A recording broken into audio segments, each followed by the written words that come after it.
Welcome to the Nourish to Thrive podcast, faith-forward, science-backed strategies for women who want more energy, less weight, and real answers. I'm your host, Tanya Pennington-Miller, a functional nutritional therapy practitioner and functional blood chemistry specialist with a master's degree in applied clinical nutrition. If you're tired of feeling dismissed by your doctor, confused by your labs, and stuck in survival mode, you're in the right place. Here, we simplify the science. We get to the root, and we anchor it all in truth. Because God made your body to heal and thrive, not just survive. It just needs the right kind of support and less noise. Hello, my friend. Welcome into the Nourish to Thrive podcast. I am so glad you're back with me today. And before we dive in, I just want to say how good it feels to be back behind the mic. I took 3 very intentional weeks off from recording over the holidays, and honestly, it was such a gift. My husband was off for a couple of weeks as well, which ultimately helped me make my decision to take this time off, and we really just leaned into that time together as a family. We just slowed down. We were being present, cooking and sharing meals together, watching Christmas movies together, and just really letting the days breathe a little. And I can tell you now that I'm pretty sure this is a break that I will be taking every year. So thank you for being here as we step back into this conversation together. Now, if you listened to the last episode, that would be episode 30, where we talked about the thyroid as a responder and not the villain, I know it landed for a lot of you. And what I heard from so many women afterward was some version of this question. Okay, if my thyroid is just responding, what is it responding to? And receiving that question from multiple women tells me that you are starting to see your body differently. Not as this collection of broken parts, as our conventional system would like to have us believe, but as an intelligent system that is responding to signals. And that's exactly where today's conversation begins. In my practice, I see this pattern over and over again. Women come in having been told they need to fix their estrogen, whether that be increase it or reduce it, raise their progesterone, lower their cortisol, address insulin resistance. And while each of those absolutely matter, what's often missing from the conversation is this. No one ever explains the system that coordinates all of them. So to simply go in and increase or reduce any one of those hormones would be like turning off the fire alarm because the sound is really annoying, and yet the fire is still burning, right? The goal should really be to put the fire out. So women end up chasing one hormone at a time, right? Like trying to balance them, boost them, suppress, correct, without ever being shown the command center that those hormones are actually listening to and responding to. So today is about stepping upstream and understanding the system that decides whether your body stays in protection mode with dysregulated hormones or whether it has permission to repair, to regulate, and to thrive. Because if the thyroid is a responder, then we have to talk about the system that decides whether the body is conserving or investing. The system that sets the tone, the system that determines whether hormones get to do their job or they are forced to adapt. And that system is your nervous system. So let's widen the lens together and talk about why the nervous system always comes first and why hormones respond. So let's talk about what most women are told when the topic of their hormones comes up. Usually the explanation sounds fairly straightforward. Your estrogen is low, your progesterone is dropping, your cortisol is high. Your hormones are just changing. And to be clear, those statements are not wrong. Hormones do change over the time. Levels do fluctuate. Lab values can absolutely reflect real shifts happening in the body. But here's where the conversation often stops short. Because those explanations tend to treat hormones as if they're acting independently, as if estrogen or progesterone or even cortisol is the starting point of the problem. So the solution in that scenario becomes very linear. Increase the hormone, reduce that one, balance this one, suppress that one. And there are situations where targeted hormone support does make sense. I do want to be very clear about that. But what's often missing is any explanation as to why those hormones are changing in the first place, why progesterone is dropping, why cortisol is elevated or sometimes unusually low, why estrogen symptoms feel even more intense than maybe what the labs are showing. Because hormones don't operate in isolation. They aren't independent decision makers. They don't wake up one day and decide to shift course on their own. Hormones respond, and they respond to signals coming from upstream systems.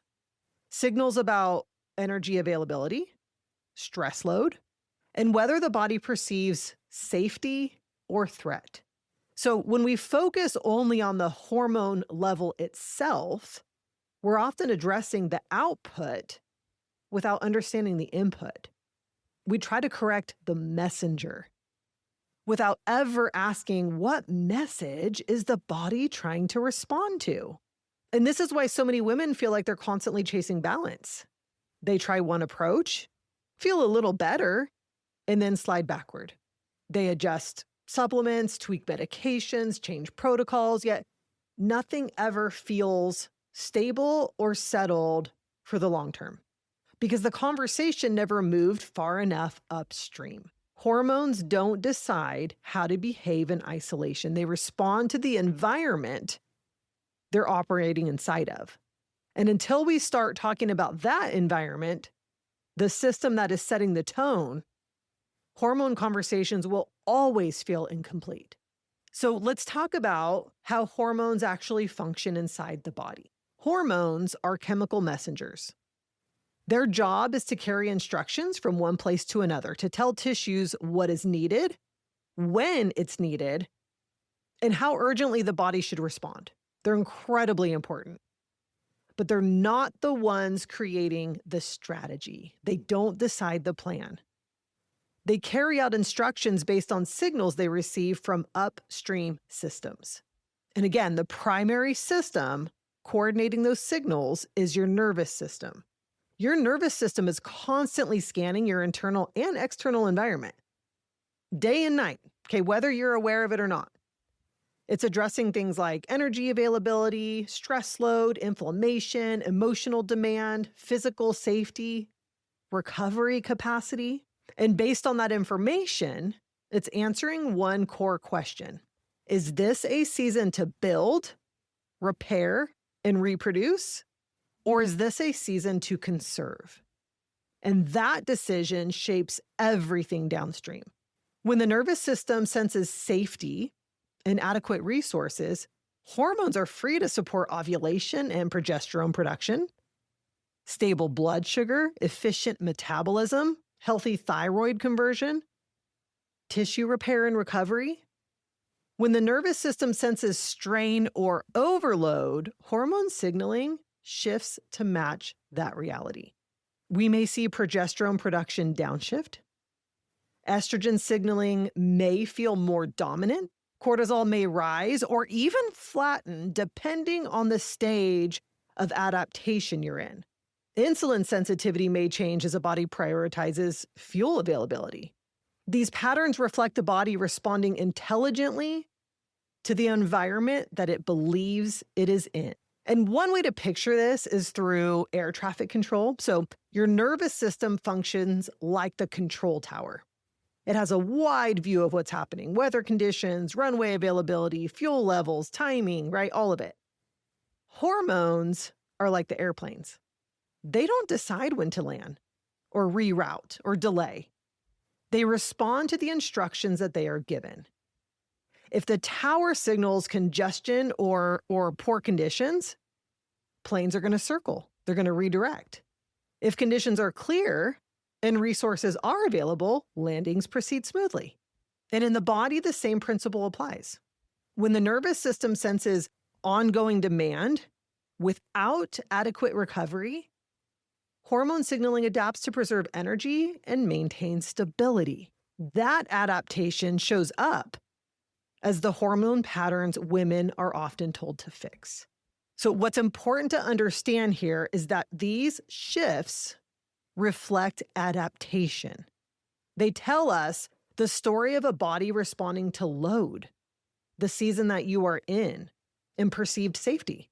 And when we start from that understanding, the question changes. Instead of asking how to force hormones into balance, we begin asking, what information is my nervous system responding to? What conditions am I asking my body to function inside of? Because when the signal from the nervous system changes, hormone behavior follows. That's why hormones respond. And that's why the nervous system always comes first. So now that we've talked about body, your nervous system has two primary modes that it moves between throughout the day. One is oriented toward mobilization and protection. That's going to be your sympathetic nervous system. The other is oriented toward repair, digestion, and restoration. That's going to be your parasympathetic nervous system. And neither of these modes are good or bad. They're both very necessary. Like God created both of them for very important reasons. The body is designed to move between the two of them depending on what's required in the moment.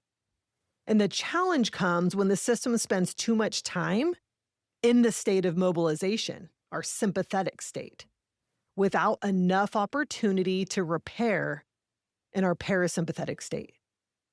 When the nervous system perceives ongoing demand, and that can be physical, emotional, metabolic, it sets the hormonal tone accordingly. In a state of protection, the body prioritizes survival functions. Energy is directed toward what's immediately necessary. Anything considered non-essential for short-term survival is downshifted. This is going to include reproductive hormone signaling, thyroid hormone conversion, digestive efficiency, blood sugar regulation, tissue repair and recovery. So when we see this reproductive hormone signaling, we see women who are struggling to get pregnant. When we see thyroid hormone conversion trouble, we see hair thinning, we see weight gain, right? Digestive efficiency, we see constipation. So progesterone production may decline, thyroid conversion may slow, blood sugar regulation becomes more reactive, and inflammatory signaling increases. And this is because the body is allocating resources based on perceived conditions. And the part that often gets missed is that this happens even when life looks fine on the outside.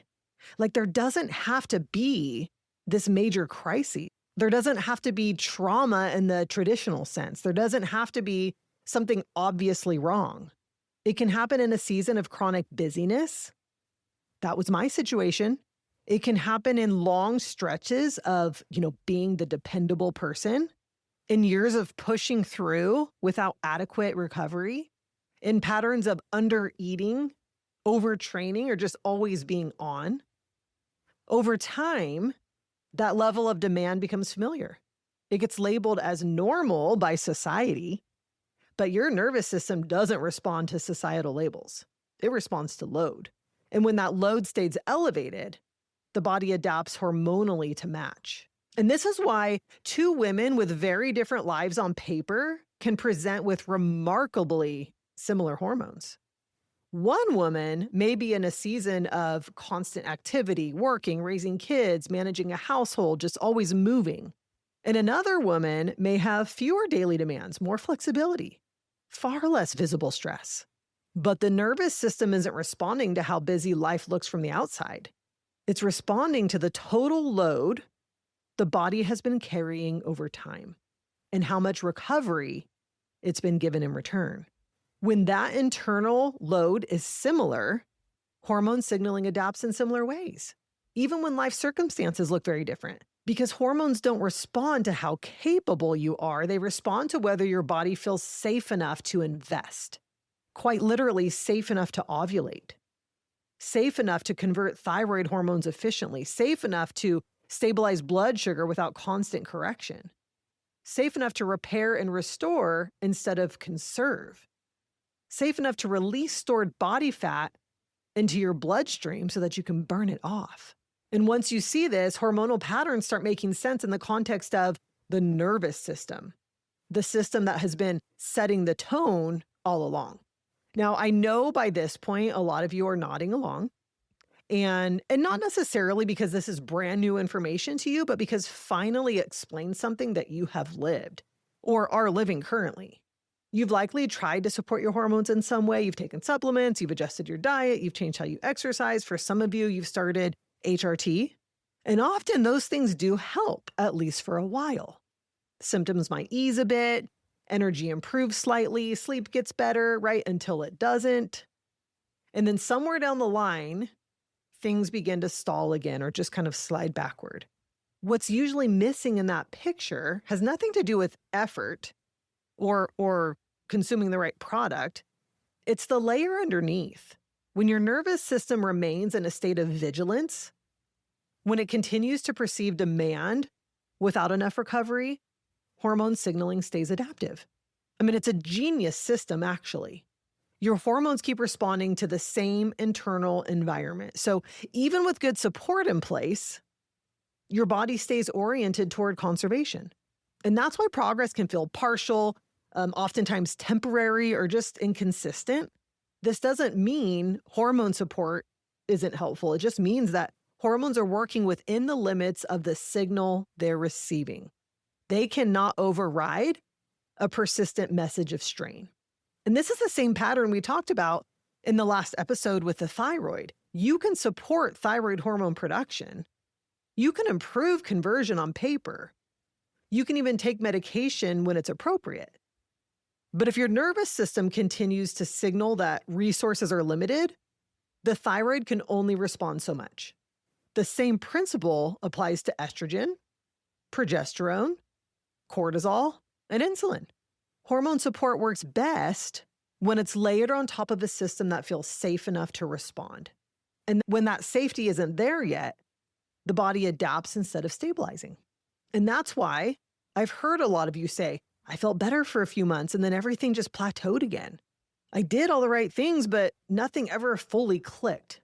Or I keep needing more support just to maintain where I am, which is not where I want to be. And those experiences tell us the conversation needs to move upstream to address the conditions your body is responding to. So I am not saying here that we don't need to pay attention to hormones or that they don't matter. What I'm saying is that they are not the place to start. So what symptoms might you be experiencing if your hormones are responding to your nervous system load? Most of the time, it doesn't show up as just one clear issue. It shows up as things that feel inconsistent or kind of hard to pin down. So you might notice you have some really good days followed by really off days without a real clear reason for it. You might even feel better for a longer stretch and then slip backward again. You might have energy that just sort of comes and goes, sleep that might improve for a little bit and then suddenly gets worse again, moods that feel less steady than they used to. The scale might move favorably for a few days and then it goes right back up. And a lot of women will say, I feel like I make progress and then I lose it with no explanation. Or I don't know what changed, but my body feels different. And another common clue is how your body responds when life slows down. And this is really important to pay attention to. You notice that you feel better on vacation, or maybe when you come back from vacation. You feel better after just a few calmer weeks, when you can tell that stress has eased up a bit, even if it's just briefly. And then when things pick back up again, the symptoms follow. Sleep gets lighter, energy drops, cravings increase, cycles shift, weight increases. And this is just your body adjusting to demand. And your hormone labs can reflect this too, like results that feel confusing, markers that move in the opposite direction. Nothing clearly wrong, but nothing that fully explains how you feel either.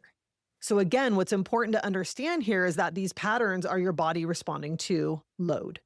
They are your nervous system adjusting to hormone signaling based on how much it's being asked to carry and on how much recovery it's getting in return. And once you see that, symptoms stop feeling like a mystery. They start making sense in context, and that's where the conversation can begin to shift. So where does this leave you?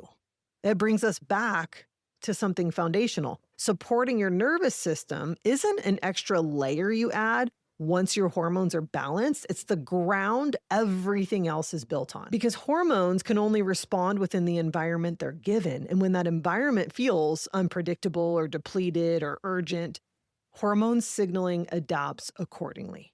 So what we're really talking about here is creating conditions your body can rely on. This is going to start with nutrition that is predictable and adequate. So not perfect, no, but also not restrictive and not reactive. We want to make sure we are getting enough fuel, that it's coming in regularly, so that your body doesn't stay on high alert around energy. Right now might not be the time for extended fasting for you. Does extended fasting have its benefits? Absolutely. But right now might not be the time for you. And this includes blood sugar stability. Because when blood sugar is constantly swinging, cortisol gets pulled into rescue mode and the nervous system stays activated. Circadian rhythm is also one of the most important factors, making sure we're getting morning light exposure, making sure that we're keeping similar sleep timing. We're kind of going to bed roughly at the same time every night, waking up roughly at the same time every morning, eating earlier in the day when possible. These cues help your nervous system understand when it's safe to be alert and then when it's safe to power down. Personally, I wake up before the sun comes up, so it's not possible for me to step outside for a few minutes to get morning light in my eyes. So I do use my Luminet 3 light therapy classes for 20 minutes every morning. And this is going to help for any of you who are like me that wake up before the sun is up. I'm going to link, I'll put a link in the show notes for you and a code that will get you 15% off if you want to check those out. Movement plays a role as well, but only when it matches the load your body is already carrying. Movement that supports circulation and strength without pushing the system further into depletion. So right now may not be the time for HIIT training for you, right? High intensity interval training. Are there benefits to HIIT training? Absolutely. That might not be for you right now though. And that brings us to rest. Rest is a huge part of this. Not as an indulgence, but also not as something you have to earn. Rest is information for your nervous system. It tells your nervous system that the demand has eased, that resources are available, that repair is allowed. So of course, we don't want to swing all the way to the other side. And that, this doesn't mean doing nothing all of the time, but it does mean building in real pauses, like moments where your body isn't bracing for the next task, the next decision, the next demand. And none of these that I've listed are meant to be done perfectly, but they are meant to be done consistently. We cannot force our hormones to cooperate, but we can create an environment that they trust. And when the nervous system begins to feel that consistency, that predictability, hormone signaling will begin to follow. And it's not going to be all at once. It's not going to be instantly, but steadily over time. It will head into the direction of repair and regulation and resilience. And when I step back and I look at this through a faith lens, what stands out to me is God's design. Like God created a body that responds to its environment for survival, to quite literally keep us alive. A body that pays attention to load, to demand, to recovery, a body that adjusts when resources are stretched and then settles when the conditions allow. And that design shows up through our nervous system. It shows up through hormone signaling. It shows up through symptoms that ask for attention rather than suppression. And I'm going to say that again. It shows up through symptoms that ask for attention rather than suppression. Seen this way, hormonal patterns aren't random or confusing. They reflect how the body has been navigating the season it's been in. The invitation here isn't to push past those signals or override them. It's to listen to what they're revealing, to notice what the body has been carrying, to honor capacity, to work with the design instead of against it. To maybe consider that when we're tired, rather than reaching for caffeine, perhaps we need to rest. I know it sounds crazy. When the environment begins to align with how the body was created to function, with rhythm, nourishment, and space for recovery, the physiology responds accordingly. So in the next episode, we are going to talk about how hormones set the metabolic pace, and why metabolism responds the way it does once hormone signaling has shifted. So it's this natural continuation of this conversation, especially for those of you who have been dealing with stubborn weight, with inconsistent energy, or just a body that no longer responds the way it used to. And if listening today has you thinking, I'd like to actually see how my own stress response and hormones and metabolism are interacting, I want you to know that the enrollment for the DNA Reset for Fat Loss Academy is opening at the end of February 2026. Inside this academy, we use functional comprehensive lab testing. We look at hormones, thyroid function, metabolic markers, stress physiology. We look at all of this along with your genetic data, because we're also going to test your DNA so that we can understand how your body is responding. And from there, we build a personalized roadmap that reflects your physiology, that reflects your season and your capacity, so that you're not guessing or trying to piece things together from different places. So if you'd like to be notified when enrollment opens, or maybe just get some extra info, you can join the wait list today. So you're going to find that link in the show notes. I want you to take great care of yourself this week. Pay attention to the signals that your body is giving you. And I will be right back here with you next week as we continue this conversation. That's it for today on the Nourish to Thrive podcast. If you found value here, I'd love for you to subscribe, leave a review, or send it to someone who's walking a similar path. Keep showing up, keep asking questions, and know that healing is possible, especially when you trust the one who designed your body to heal. Until next time, stay rooted in truth and nourished in grace.